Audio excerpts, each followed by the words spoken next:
नमस्कार दोस्तों, इस वीडियो पे आज हम क्वाड्रिलेटरल के क्वेश्चन सॉल्व कराएंगे। इसके पहले वाले वीडियो पे हमने थ्योरी वाला पार्ट कवर कर दिया था।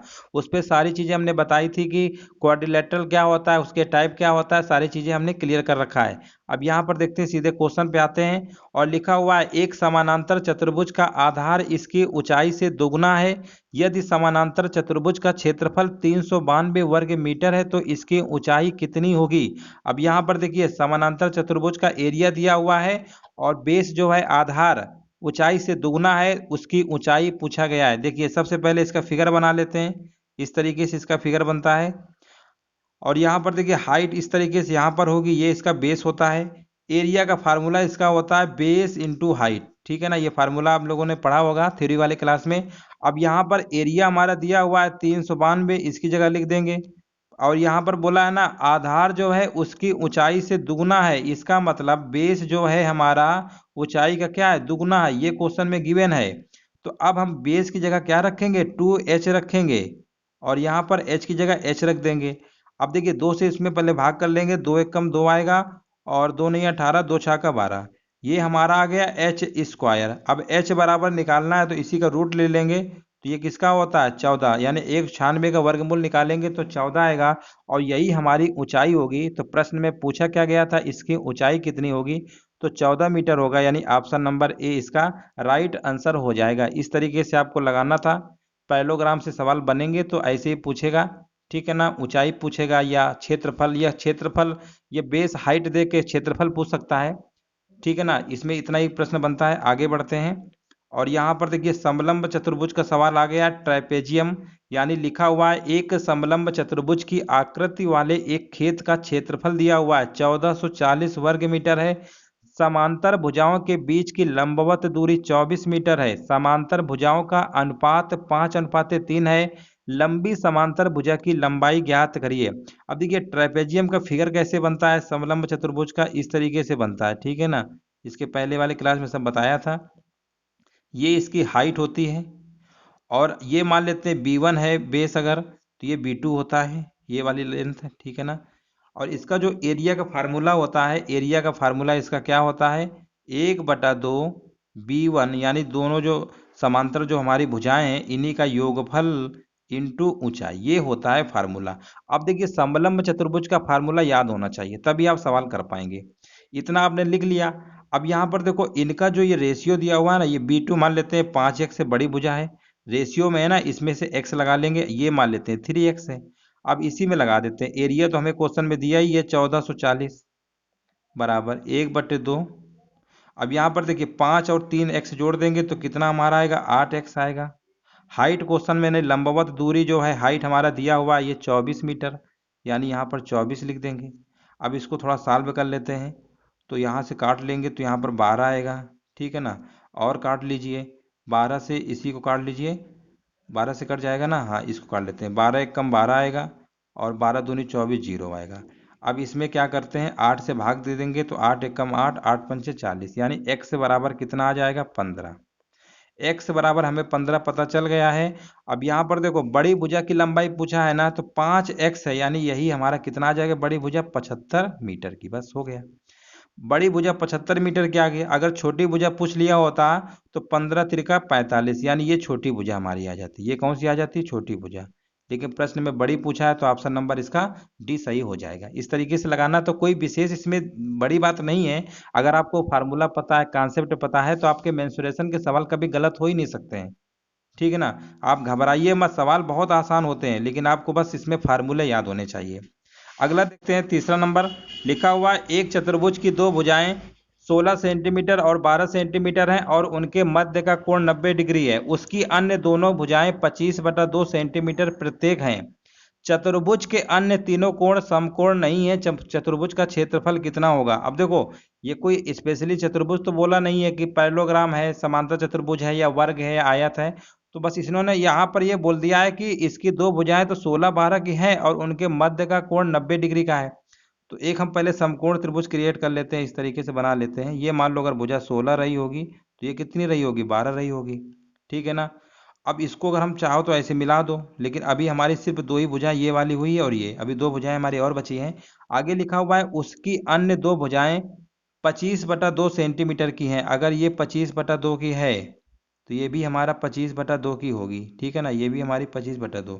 अब कुछ नहीं है, देखो ये 16 है, 12 है, तो ये वाली भुजा कितनी होगी, कर्ण निकाल लोगे ना, ये पाइथागोरस से निकल आएगा, तो ये कितना आएगा, 20 आएगा। अब इस त्रिभुज का निकाल लो एरिया, इसका निकाल लो, दोनों को जोड़ दो, आंसर निकाल आएगा। इसका निकालोगे समकोण त्रिभुज का, तो इसका एरिया क्या होता है, 1/2 बेस इंटू हाइट, यानी 12 इंटू 16 कर लेंगे। 2 छाका 12 यानी कितना हमारा आ गया, 96 आ गया। देखो इसका हमने निकाल लिया इस वाले का, ठीक है ना। अब इसका निकाल लेते हैं दूसरे वाले का। तो दूसरा वाला देखो समद्विबाहु त्रिभुज है, समद्विबाहु त्रिभुज के लिए पहले हाइट हमें निकालना पड़ेगा, हाइट ऐसे डाल लो तो ये भी एक समकोण त्रिभुज बना देगा। अब समद्विबाहु त्रिभुज की खूबी होती है कि जब भी हम हाइट डालते हैं ना, जो ये भुजा है ना, इसके दो दो दो बराबर टुकड़े में समद्विभाजित हो जाती है। समबाहु त्रिभुज में भी होता है और समद्विबाहु त्रिभुज में भी होता है, और किसी में नहीं होता है, ठीक है ना। हाइट कभी भी जिस भुजा पे डाली जाती है वो कभी दो भागों में नहीं बढ़ती है, लेकिन समकोण समद्विबाहु त्रिभुज और समबाहु त्रिभुज में होता है ऐसा, ठीक है। तो कोई दिक्कत नहीं है। अब तो देखो ये अगर टोटल 20 है ना, तो ये वाली लेंथ कितनी हो जाएगी, 10। अब पाइथागोरस इसमें भी लगा दो, हाइट निकाल लो इसकी। तो हाइट तो निकालना बहुत आसान है, हाइट निकाल लो। तो यहाँ पर हमारा कितना आएगा, रूट, और यहाँ पर आएगा 25/2 का होल स्क्वायर करना पड़ेगा। अब माइनस का 10 का स्क्वायर कितना होता है, 100। अब इसको सॉल्व कर लीजिए, बहुत आसान है, इसको सॉल्व कर लेते हैं। तो ये आएगा 625, और ये कितना आएगा, 400 हो जाएगा, यानी ये इस तरीके से आ जाएगा, 625 माइनस का 400, और बटे में कितना आएगा, 4 आएगा। फिर इसको सॉल्व कर लेंगे तो 625 में से 400 घटाएंगे, 225, 225 का वर्गमूल लेंगे 15 आएगा, 4 का वर्गमूल लेंगे 2, यानी 15/2 आ गया। अब देखो हाइट हमको पता चल गया, फार्मूला इसमें लगा देते हैं, 1/2 इसमें भी लगेगा, बेस बेस इसमें टोटल 20 रखा जाता है, याद रखिएगा 20, और हाइट हमारी कितनी आ गई, 15/2, बस इसको निकाल लीजिए। तो 2 दूनी 4, 4 पंचे 20, यानी 15 पचे कितना होता है, 75, यानी ये हम 75 आ गया। तो इसी में 75 और जोड़ दो, 6 5 11, 9 7 16, 16 2 कितना होता है, 16 अच्छा 1 आएगा, 16 1 17, यानी 171। देखिए कहाँ लिखा हुआ है, ऑप्शन नंबर इसका डी हो जाएगा। तो दोस्तों इसमें कुछ था नहीं विशेष, बस दो ट्रायंगल बनेंगे, एक समकोण त्रिभुज बनेगा, एक समद्विबाहु त्रिभुज, दोनों के एरिया करके आपको जोड़ देना है बस। थोड़ा सा लैंग्वेज में हल्का सा बढ़ा दिया था। चलो आगे बढ़ते हैं, यहाँ पर देखते हैं, यदि किसी समचतुर्भुज की एक भुजा और दो में से एक विकर्ण जो है प्रत्येक 16 सेंटीमीटर का है, समचतुर्भुज का क्षेत्रफल कितना होगा। अब देखो सबसे पहले हमें यह पता होना चाहिए, जो समचतुर्भुज होता है सबकी, इसकी चारों भुजाएं क्या होती हैं, आपस में बराबर होती हैं, ठीक है ना। और इसका जो एरिया का जो फार्मूला हम लोग पढ़ते हैं, एरिया का फार्मूला इसका क्या होता है, 1/2 d1 इंटू d2 होता है। मतलब डायगोनल जो इसके होते हैं, मान लो ये डायगोनल अगर d1 है, ये d2 है, ये पहले वाला d1 है, ये वाला अगर d2 है, इन्हीं का प्रोडक्ट होता है, ये आप लोगों ने पढ़ा है। अब देखो यहाँ पर इन्होंने तो इतना बोल दिया कि एक भुजा और दो में से एक विकर्ण दिया हुआ है, प्रत्येक 16 सेंटीमीटर का है। एक भुजा और दो में से एक विकर्ण, यानी देखो ये भुजा तो 16 हमारी दिया ही है। अब विकर्ण मान लेते हैं, अगर 16 का है तो विकर्ण क्या करता है, समचतुर्भुज में समद्विभाजित करता है, और इसके कोण 90 डिग्री का बनाता है, सभी को पता है। तो ये भुजा 8 हो गई, ये कर्ण हो गया, तो ये वाली भुजा नहीं निकाल पाएंगे। कितना आएगा, 16 का स्क्वायर, 16 का स्क्वायर हमारा 256 होता है, 8 का स्क्वायर कितना होता है, 64 होता है, ठीक है ना। ये कितना आएगा, 6 में 4 लेना है तो रूट ले लीजिए, कितना आएगा, इसको और सॉल्व कर लेते हैं। तो ये हमारा आ जाएगा 8√3 आ जाएगा, यानी ये डायगोनल आधा लेंथ इसकी 8√3 है, तो पूरा कितना होगा, इसी के डबल कर देंगे, यानी आ जाएगा हमारा ये 16√3। यानी दूसरा डायगोनल हमको पता चल गया 16√3 है, पहला जो डायगोनल था 16 था। अब एरिया का फार्मूला लगा सकते हैं, कोई दिक्कत नहीं है, 1/2 16 इंटू दूसरा वाला कितना आया है, 16√3, बस हो गया।